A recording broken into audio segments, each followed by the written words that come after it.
श्री कृष्ण को। तो कहते भैया जरासंध ने क्रोधित होकर के 23 अक्षौहिणी सेना के साथ में भगवान पर आक्रमण कर दिया। कहते हैं 17 बार आक्रमण किया, लेकिन जरासंध प्रभु का कुछ नहीं कर पाया। वजह भगवान की हुई। लेकिन भैया नारद जी ने योजना बनाई कि अभी एक डेट और है, काल्यवन, इसको भी मरवाना है। तो कहते हैं कि काल्यवन को नारद जी ने युद्ध में भेज दिया और काल्यवन भगवान का पीछा करते करते महाराज मुचकुंद जहाँ सो रहे थे उसी गुफा में चला गया। और भगवान ने क्या किया कि अपना पीताम्बर महाराज मुचकुंद के ऊपर डाल दिया। काल्यवन पीछे भाग रहा था, उसने देखा ओ ये तो सोने लगा, अरे भगोड़े कहीं के वहां से भाग के आए, यहाँ पे सो गया।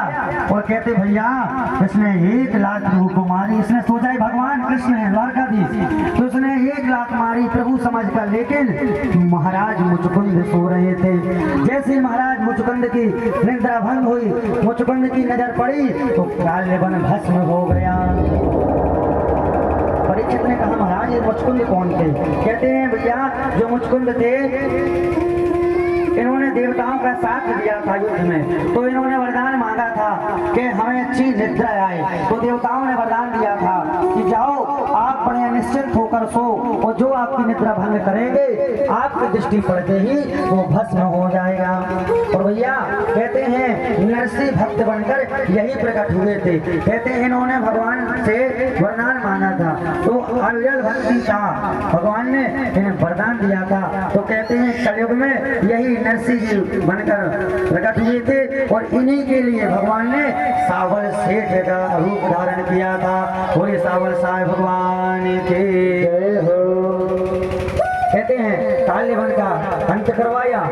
अब देखिए जरासंध ने क्या किया, जब 17 बार हार गया, 18वीं बार इसने क्या किया कि ब्राह्मणों को पूजन में बैठा के आया कि हे ब्राह्मणों आप मेरे लिए अनुष्ठान करो, मैं अच्छी दक्षिणा दूंगा, और अगर मेरी विजय हुई तो माला माल कर दूंगा। ओ महाराज अगर मेरी पराजय हुई तो फिर कोई नहीं बचोगे, सभी के सिर धड़ से अलग कर दूंगा। इस प्रकार इसने ब्राह्मणों से कहा। भैया 18वीं बार युद्ध के लिए भगवान के पास जाता है, तो भगवान ने दाऊद दादा से कहा दाऊद दादा अब हम मैदान छोड़ के भागेंगे। तो दाऊद दादा ने कहा अरे लाला ये कैसी बात कर रहे हो, अगर मैदान छोड़ के भागोगे तो लोग रणशूर कहेंगे। भगवान ने कहा इतने सारे नाम हैं, एक नाम और बढ़ जाएगा तो क्या होगा? बोले रहेंगे कहाँ? बोले वो मैंने व्यवस्था बना ली है, समुद्र में द्वारका नगरी बन गई है, उसकी चिंता ना करो। तो कहते हैं भैया ये दोनों भाई प्रवर्षण पर्वत पर चढ़ गए और जरासंध ने चारों तरफ से आग लगा दी। जरासंध ने सोचा कि दोनों का प्राणांत हो गया है, लेकिन दोनों भाई वहां से भागकर द्वारका में प्रविष्ट हो गए। बोलिए द्वारकाधीश भगवान की जय हो। देखिए अब भगवान ने अपनी पराजय स्वीकार क्यों की? भगवान ने पराजय स्वीकार इसलिए की कि विप्र धेनु सुरसंत थे, भगवान ब्राह्मणों की सेवा करते हैं, ब्राह्मणों के भक्त हैं। आज जरासंध ब्राह्मणों को अनुष्ठान पर बैठा के आया था कि हे ब्राह्मणों अगर हमारी विजय हुई तो माला माल कर दूंगा, और यदि मैं हार गया तो मैं सबका वध कर दूंगा। तो आज भगवान ने ब्राह्मणों को बचाने के लिए स्वयं अपनी पराजय स्वीकार कर ली, क्योंकि भगवान ब्राह्मणों के अनन्य भक्त हैं। सुखदेव जी कहते राजन दाऊ भैया का विवाह महाराज रेवत की पुत्री रेवती के साथ में हुआ था। प्रथम विवाह भगवान का रुक्मणी जी के साथ हुआ। राजा से भीष्म को विदर्भाधिपतिर् महान् तस्या पंचाभवन पुत्रा कन्यका शिवरांगना। विदर्भ देश के राजा महाराज भीष्म हुए। इनकी एक बेटी थी जिनका नाम था रुक्मणी। बाकी इनके 5 बेटे थे, रुक्मी, रुक्मरथ, रुक्मबाहु, रुक्मकेशी और रुक्माली। महाराज भीष्मक ने पुत्रों से सलाह ली कि बेटा पुत्री विवाह की हो गई है, तो हमें तो लगता है कि इसके योग्य वर द्वारकाधीश हैं और उन्हीं के साथ में अपनी पुत्री का विवाह कर दो। तो भैया रुक्मिणी ने कहा पिताजी आप विवाह की चिंता मत करो, अपनी बहन का विवाह मैं स्वयं धूमधाम से करूंगा, लेकिन उस भगोड़े के साथ में उस रणछोड़ के साथ में मैं अपनी बहन का विवाह नहीं करूंगा। भैया दूसरे दिन अपने पिता से कहता है पिताजी आप विवाह की तैयारियां करो, सिंधु नरेश गंगोस पुत्र शिशुपाल से मेरी बात हो गई है और आज से ठीक 2 दिन बाद बारात आएगी और रुक्मिणी का उसके साथ में विवाह कर देंगे। ये बात रुक्मिणी ने सुन ली। जैसे रुक्मिणी जी ने बात सुनी भैया तो रोने लगी तो भाभी जी ने कहा कि सुनो, रोने गाने से कुछ नहीं होगा, एक पत्र लिखो।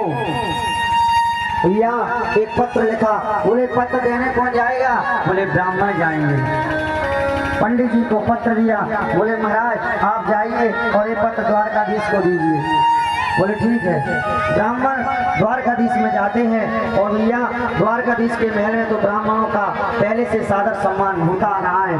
जैसे द्वारकाधीश ने ब्राह्मण को देखा, चरण धोए, पूजन किया, भैया प्रसाद करवाया और फिर कहा बताइए महाराज कैसे आना होगा। ब्राह्मण ने कहा महाराज एक पत्र लाया हूँ। बोले पढ़ो। तो ब्राह्मण ने कहा महाराज मैं नहीं पढ़ूंगा, प्राइवेट पत्र है आप स्वयं पढ़ लो। भगवान ने कहा मैं ब्राह्मणों से कुछ नहीं छिपाता, आप तो बताइए लिखा क्या है। तो ब्राह्मण पढ़ने लगा। सत्वा गुणा भुवन सुंदर शृणो मतांते निर्विष्ट कर्ण विवरैर हर कौम तापं रूपं प्रसाद सिमतामखिलाखिलाभो त्वत्युकाम सदिचेतन पत्रमं में। रुक्मिणी जी ने लिखा है ये प्यारे हमने आपको कभी देखा नहीं है, आपके गुणों को सुना है प्यारे, लेकिन जब से मैंने आपके गुणों को सुना है ना तब से हम आपके दीवाने हो गए हैं। प्रभु आप आइए और हमारा पाणी ग्रहण कर लीजिए। सरकार शेर का भाग कहीं गीधड़ न ले जाए, इसलिए आप आए और हमें यहाँ से ले जाएं, नहीं तो शिशुपाल के साथ में रिश्ता पक्का हो गया है और कहीं शिशुपाल हमें लेना जाए उसके साथ में पानी ग्रहण न हो जाए नाथ, इसलिए उसके पहले आप आइए और हमें यहाँ से ले जाइए। भगवान ने कहा पंडित जी हम तो इसी पल का इंतजार कर रहे थे, हम तो पहले से तैयार थे, लेकिन हम ये सोच रहे थे कि कुछ हाँ वहाँ से भी तो आए और जब पत्र भेज दिया है तो हम तैयार हैं। दारुक साहब से बोला था तैयार करो और कहते हैं उसी रथ में उस ब्राह्मण को बैठाया और स्वयं बैठ गए। ये दृश्य दाऊद जी ने देखा। दाऊद जी समझ गए, क्यों? बोले द्वारका का ब्राह्मण आया है, मैं समझ गया कि ये कहाँ जा रहा है। तो कहते हैं प्रभु ने वहां से जाते कहाँ कुंदनपुर। कहते हैं ब्राह्मण ने रुक्मिणी जी को बता दिया कि देवी जी आपने जिनके लिए पत्र भेजा था मैं उनको लेके ही आया हूँ। अब तो रुक्मिणी जी बड़ी प्रसन्न हो गई। देखिए रुक्मिणी जी कौन है? लक्ष्मी। जब भृगु जी ने भगवान नारायण के हृदय में लात मारी थी तब लक्ष्मी जी भ्रष्ट हो गई थी ब्राह्मणों से और कह दिया था मैं श्राप देती हूँ कि आज से ब्राह्मण भ्रष्ट हो जाएंगे, इनके पास लक्ष्मी नहीं रुकेगी। लेकिन आज देखिए वही लक्ष्मी जी चरणों में डले हैं और कहते हैं प्रभु हे ब्राह्मणों आपके ऋण से कभी पूर्ण नहीं होंगे। सरकार आपकी बहुत बड़ी कृपा हुई जो आपने लक्ष्मी और नारायण को मिलाने का कार्य किया है। रुक्मिणी जी प्रसन्न हो गई और सूचना पाते रुक्मिणी जी भैया कहते हैं जब पहले राजकुमारियों का विवाह होता था तो ये लोग देवी माँ का अर्चन करने जाया करते थे विवाह के पहले। तो रुक्मिणी जी जा रही हैं, रुक्मिणी जी के साथ में उनकी जो दास दासियां हैं वो भी साथ में जा रही हैं। कहाँ? मंगल गीत गाती हुई देवी माँ का पूजन करने जा रही हैं। भैया देवी माँ का पूजन किया और लेकिन शिशुपाल के सैनिकों ने बता दिया था, महाराज मैंने बाहर कृष्ण को देखा है। शिशुपाल डर गया। तो जो राजा लोग आए हुए थे उन्होंने कहा, अरे शिशुपाल आप बिल्कुल चिंता न करो। कहते हैं सभी राजाओं ने अपनी अपनी सेना लगा दी। अब जब रुक्मणी जी मंदिर से बाहर देखा, निकल के जब देखा तो हैरान हो गई। चारों तरफ सिपाही सिपाही। उन्होंने सोचा, अरे मैंने तो द्वारकाधीश को कभी देखा तक नहीं, केवल गुण सुने हैं, कभी आंखों से देखा नहीं। अरे अब वो कहाँ होंगे और इतने सैनिकों के बीच में से हमें कैसे ले जाएंगे।